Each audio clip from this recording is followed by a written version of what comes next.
I overheard my girlfriend say, "He's okay, but I could have done better." I answered, "You're absolutely right." Then I walked away, and that night, I did better with someone who truly appreciated me. My name is Daniel. I'm 33, and I work in corporate finance for a mid-sized logistics company in Chicago. My life is pretty structured. I wake up at 6, gym 3 mornings a week, in the office by 8, home by 6 unless it's quarter close. I'm not flashy, but I'm stable. I pay my bills early. I keep my apartment clean. I plan ahead. My girlfriend, Lauren, is 29. We'd been together just over 2 years. She works in digital marketing for a fashion brand and thrives on attention, brunch photos, and being the loudest voice in the room. We didn't live together, but she basically stayed at my place 5 nights a week. I covered most expenses when we went out because I made more and didn't mind. Up until last Friday, I genuinely thought we were fine. It was her friend Marissa's birthday. Rooftop bar downtown. Loud music, overpriced drinks, everyone dressed like they were auditioning for something. I'm not big on those scenes, but I went because that's what you do when you're in a relationship. You show up. Around 11, I stepped away from the group to take a call from one of my analysts. Quarter-end issues don't care about birthday shots. The call lasted maybe 6 minutes. When I came back, I saw Lauren across the patio near the heaters. She hadn't noticed me yet. She was talking to Marissa and 2 other girls. I didn't catch the beginning. I only caught the part that mattered. She shrugged and said, "He's okay, but I could have done better." They laughed. Not politely. Not awkwardly. It was the kind of laugh people use when they think they're telling the truth. One of the girls asked what she meant, and Lauren tilted her head toward where I had been sitting 5 minutes earlier. "I mean, he's safe. Stable. Good on paper. But come on. I've dated hotter. And way more ambitious. I just got tired of chaos." There was no anger in her voice. No frustration. Just casual dismissal. Like she was reviewing a restaurant she might revisit if nothing else was open. I stood there long enough to hear Marissa say something about upgrading eventually, and Lauren didn't disagree. She just smiled in that tight, smug way she gets when she thinks she's superior to a situation. I walked over before I had time to overthink it. They saw me at the same time. The conversation cut mid-sentence. Lauren blinked once, then forced a smile. "Hey babe, we were just..." "You're absolutely right," I said. Her expression shifted from annoyance to confusion.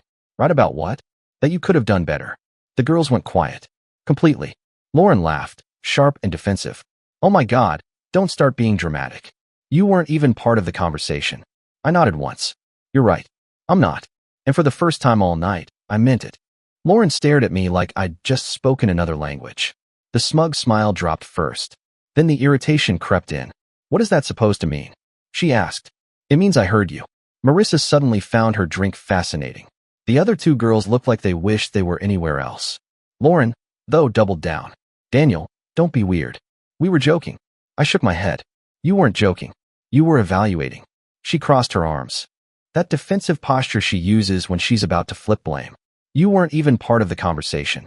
Exactly. That landed. I could see it in her eyes. For the first time, she realized I wasn't going to argue.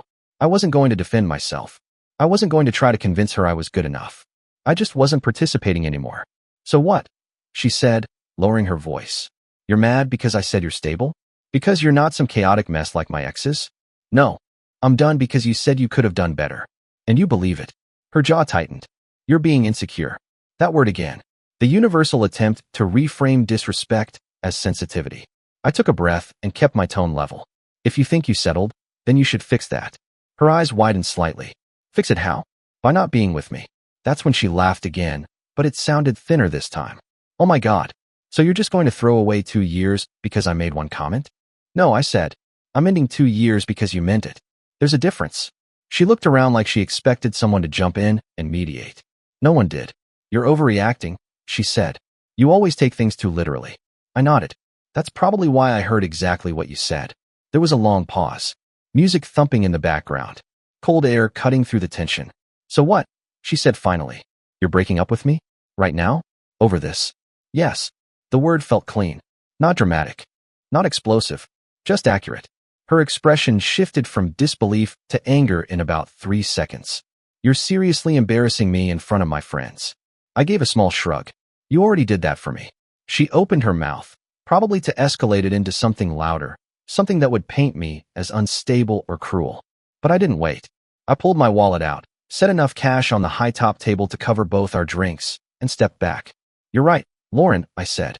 You could have done better. I paused. So go do it. And then I walked away. No shouting. No scene. No begging. Just clarity. I didn't look back. I got home around midnight. The apartment was quiet in that neutral way it always is. No chaos. No drama. Just my space. I took off my jacket, set my keys down in the bowl by the door, and poured a glass of water. No adrenaline. No shaking hands. Just a steady, almost analytical calm. At 12:17 a.m., my phone lit up. Lauren. I let it ring. Then came the texts. Are you serious right now? You embarrassed me. Everyone thinks you're unstable. Call me. I didn't respond. At 12:26, she switched tactics. I can't believe you'd throw us away over one joke. You know how girls talk. You're twisting it. I put my phone face down on the counter and went to shower. When I came back, there were 5 missed calls. The last text read, if you walk away over this, you're proving I was right. That one actually made me smile. Because she still thought this was about ego. It wasn't. It was about respect. And once that's gone, you don't negotiate it back. Around 1:15 a.m., there was a knock on my door. 3 sharp hits. Familiar rhythm. I checked the peephole. Lauren. She was still in the red dress from the party. Makeup slightly smudged. Expression set somewhere between furious and panicked. I opened the door halfway. What are you doing here? Are you insane? She said, pushing past me into the apartment like she still had authority here. We need to talk. I closed the door calmly. There's nothing to talk about. She spun around. You don't get to just decide this on your own. I do, actually. She stared at me like I'd just insulted her. You're punishing me because I said you're safe. No, I said evenly. I'm leaving because you think you settled. That's not the same thing. She scoffed. Every woman thinks she could do better. That's normal. That sentence told me everything I needed to know. Not just about her. About how she views relationships. So I asked her something simple. Do you respect me? She hesitated. Not even long. Just enough. That pause was louder than anything she'd said all night. Daniel, that's not fair. It's a yes or no question. She crossed her arms again. I wouldn't be with you if I didn't. That wasn't an answer. I nodded once. Okay. I walked to the hallway closet, pulled down the small overnight bag she kept here, and handed it to her. You're not staying tonight. Her face shifted again. Shock, then anger. You're kicking me out? Yes. You're unbelievable. No, I said calmly. I'm consistent. She grabbed the bag, but didn't move toward the door. You're going to regret this. Maybe, but I won't regret staying with someone who thinks I'm a placeholder. That hit. For a split second, I saw something crack in her expression. Not sadness. Not love. Fear. Because she wasn't used to people walking away. I opened the door. Good night, Lauren. And this time, when she left, I locked it behind her. The door clicked shut, and the apartment felt lighter immediately. Not dramatic. Not cinematic. Just quieter. I stood there for a moment, listening to her heels fade down the hallway. No second thoughts. No urge to chase. That part of me simply wasn't there. My phone buzzed before she even made it to the elevator. Unbelievable. You're acting like I cheated on you. This is actually insane behavior. I didn't read past the preview. Instead, I did something I should have done the second I said yes to breaking up. I opened her contact. Blocked. Calls first. Then texts. Then Instagram. Blocked. Facebook. Blocked. Even LinkedIn. Blocked. Not out of spite. Out of clarity. When you decide something is over, you don't leave doors cracked open for ego or boredom to walk back in. Within 3 minutes, the noise stopped completely. Silence. Real silence. I set my phone down and sat on the couch. The same couch she used to curl up on while scrolling and making comments about couples she thought were beneath her. I replayed the night once, not emotionally, just factually. She said she could have done better. She meant it. I agreed. That's it. No need to reanalyze tone or context. People reveal themselves in relaxed moments, not in arguments. At 1:47 a.m., my intercom buzzed. She'd realized. I ignored it. It buzzed again. And again. Then my phone lit up with an unknown number. I watched it ring out. 10 seconds later, a text from the same number. You're seriously blocking me? That's childish. We need to talk like adults. I smiled slightly. Adults don't say their partner is a downgrade in front of an audience. I blocked that number too. 5 minutes later, the intercom stopped. I walked to the kitchen, poured another glass of water, and opened my calendar. We had a trip planned next month. Miami. I canceled it. Non-refundable flight credit in my name anyway. Dinner reservation for her cousin's engagement party. I removed myself. Gym membership she used under my corporate add-on? I logged into the portal and deleted the secondary user. Not revenge. Administrative cleanup. By 2:30 a.m., there was no logistical tie between us left on my end. I went to bed, and for the first time in a while, I slept straight through the night. Number 2, arguments. No notifications. No tension. Just quiet. At 7:12 a.m., I woke up to exactly what I expected. 3 missed calls from my sister, 2 from a mutual friend, and 1 voicemail from Lauren. Apparently, she'd found a way around the block. Good, because that meant she was about to realize something else. I wasn't the one who needed to step up, and I wasn't the one who lost anything. I listened to the voicemail while making coffee. Her voice was tight, controlled, but shaking underneath. Daniel, this is ridiculous. Blocking me? Really? You're proving exactly what I said. You can't handle criticism. Call me so we can fix this. Fix this. Like it was a scheduling error. I deleted it. By 8:30 a.m., I was at the gym like usual. Same treadmill. Same pace. Routine is underrated when your life shifts suddenly. It keeps your brain from inventing drama. Halfway through my lift, my sister texted. What happened with Lauren? She called me crying. Of course she did. I replied simply. We broke up. I'm fine. 3 dots appeared immediately. Did she cheat? No. Then what? She said she could have done better. I agreed. There was a long pause before my sister responded. Oh, that was it. Just oh. Because that's all it needed. By lunchtime, the social ripple started. 2 mutual friends messaged me. Bro, what happened? She's saying you flipped out. I answered the same way both times. She said she settled. I didn't argue. No defense. No character assassination. Just facts. Around 2 p.m., a new number called my office line. That was unexpected. I answered. Daniel. It was Lauren. I'm at your apartment, she said immediately. We need to talk face to face. You shouldn't be. You don't get to ghost me after 2 years. I didn't ghost you. I ended it. You're being cold. No, I said evenly. I'm being clear. She exhaled sharply. You're really going to throw this away over 1 sentence. It wasn't 1 sentence. It was what you think of me. You're twisting it. Then clarify it, I said. Do you believe you settled? Silence. Then she pivoted. You know what? Fine. Maybe I did say that. But it doesn't mean I don't love you. That's when it clicked fully. Love, to her, didn't require respect. It required convenience. I kept my voice steady. Lauren, if you think I'm a downgrade, I'm not going to convince you otherwise. You're supposed to fight for us. No, I'm supposed to walk away when I'm not valued. You're making a mistake. Maybe, but it won't be staying. She laughed once, bitter. You think you're going to do better than me? I paused. Yes. That silence on her end lasted longer than the first one. You're not that guy, Daniel. That was the second revealing sentence in less than 24 hours. You're right, I said calmly. I'm not the guy who stays where he's disrespected. I hung up before she could respond. And then I did something intentional. I deleted her photos from my phone. Not angrily. Methodically. 2 years reduced to empty storage space. That evening, instead of sitting at home replaying it, I went out. Not to a club. Not to prove anything. Just to a quiet wine bar 3 blocks from my place. And that's where the night shifted in a way Lauren never saw coming. The wine bar wasn't loud. No rooftop theatrics. No performance. Just low lighting, exposed brick, and people having actual conversations instead of trying to be seen. I sat at the bar, ordered a Cabernet, and checked my phone once. No new chaos. No emergency texts. The block was holding. About 10 minutes in, the bartender set down a second napkin next to mine. Courtesy of her, he said, nodding 2 seats down. I turned. She was sitting alone. Dark hair pulled back loosely, simple black sweater, no overstyled production. Late 20s maybe. Calm presence. Not scanning the room for attention. Just watching. I lifted my glass slightly in acknowledgement and walked the 2 seats over. Thanks. That wasn't necessary. She shrugged. You look like you needed something that wasn't tequila. I almost laughed. That obvious? You have the just ended something face. Direct. Not invasive. Just observant. Yeah. About 24 hours ago. She nodded like that made sense. Messy?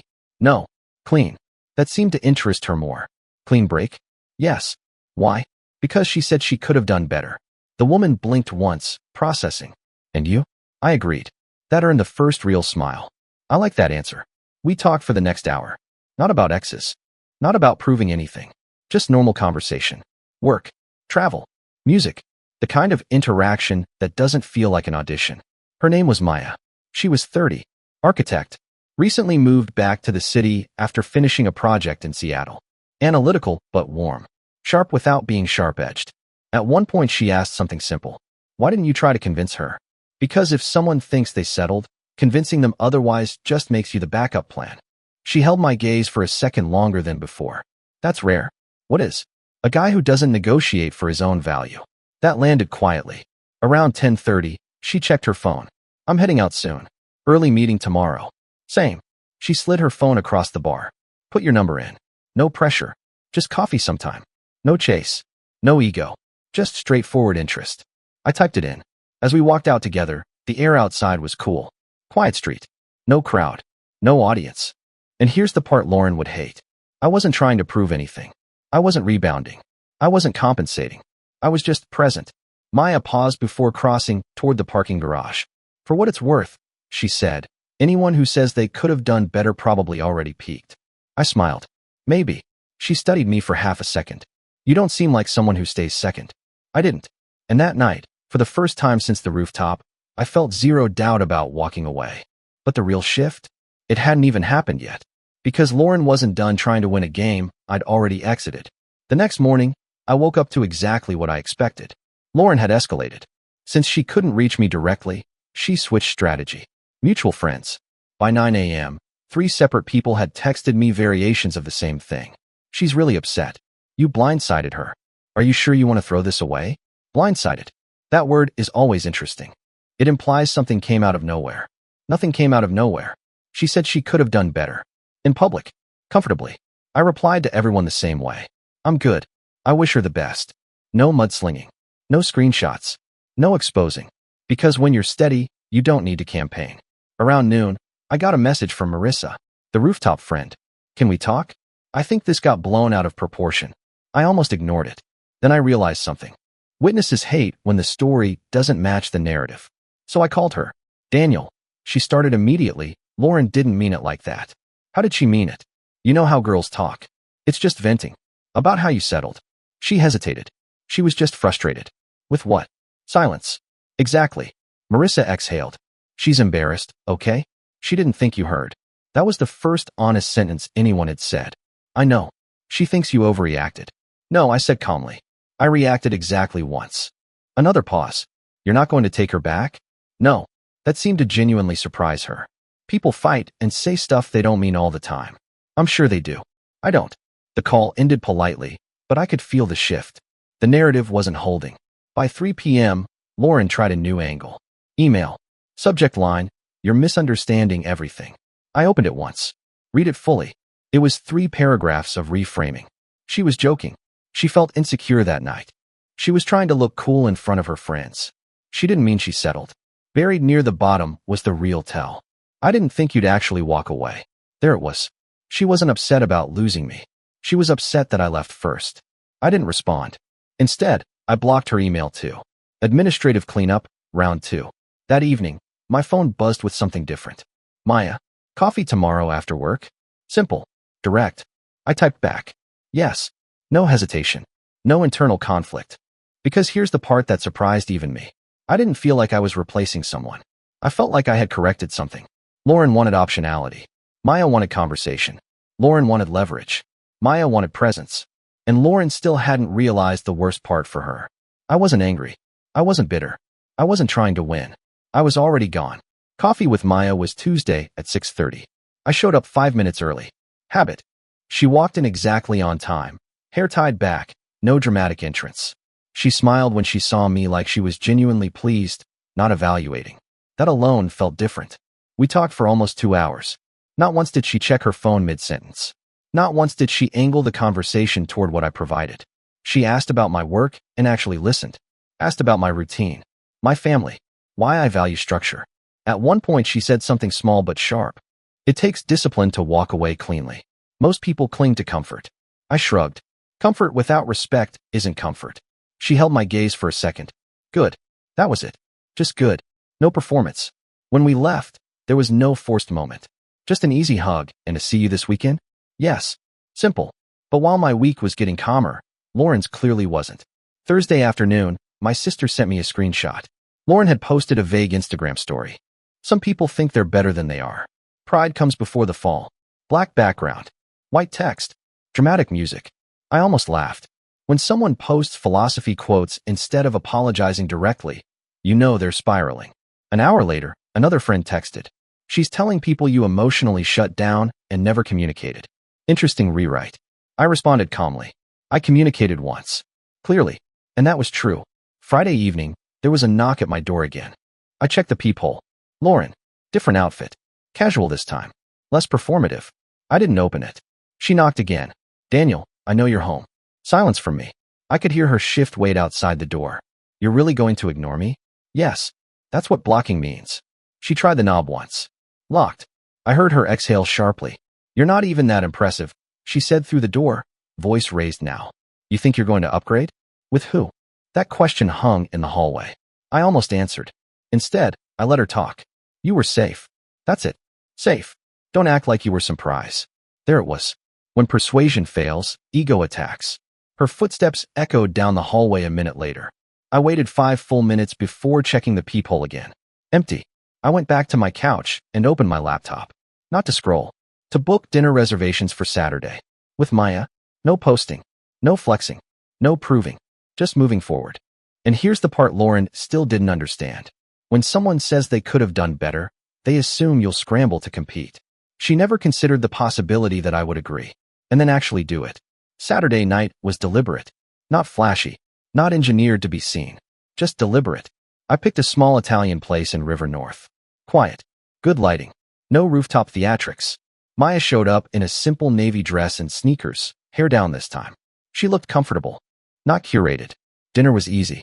Conversation moved naturally. At one point she asked something I appreciated. So tell me honestly, are you trying to prove something right now? Direct. No, I said. If I was, I'd have posted about it. She laughed. Fair. Halfway through the main course, my phone buzzed on the table. Face down. I almost ignored it, but something told me to glance. Unknown number. Then another buzz. And another.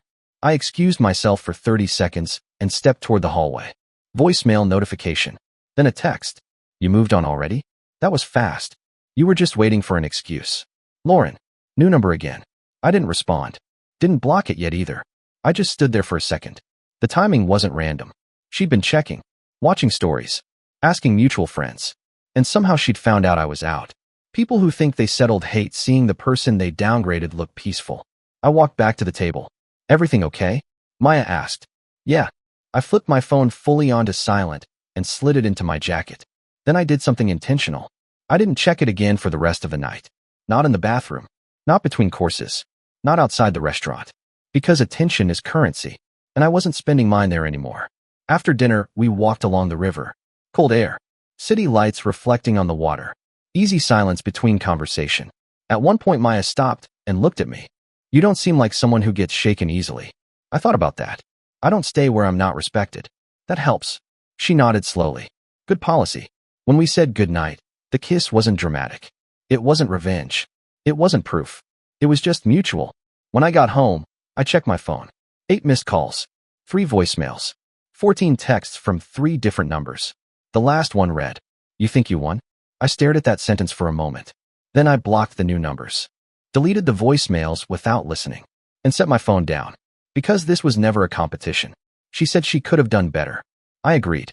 The only difference is, I didn't say it out loud first. And by now, she was starting to realize something uncomfortable. I wasn't the one who downgraded. Monday morning, I went back to work like nothing had happened. Because nothing dramatic had. There was no screaming breakup. No cheating scandal. No long, tear-filled negotiation. Just a sentence. He's okay, but I could have done better. And my response?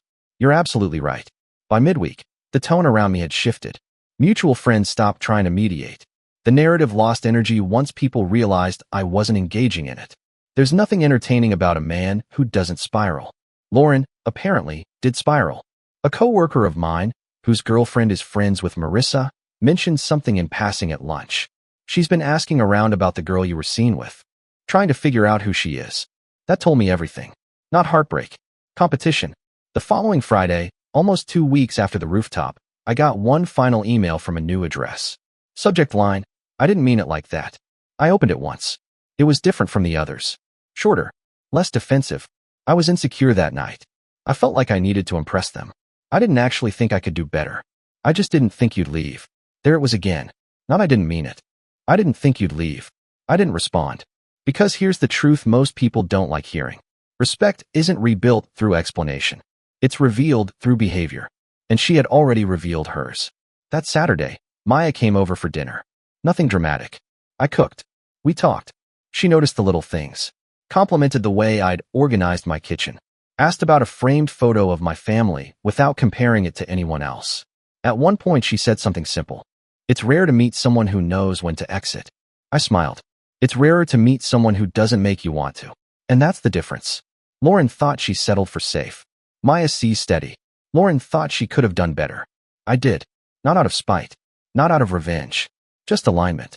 The night on the rooftop wasn't the moment I lost something. It was the moment I stopped pretending I hadn't already been diminished. She said she could have done better. And she was right. Just not in the way she thought.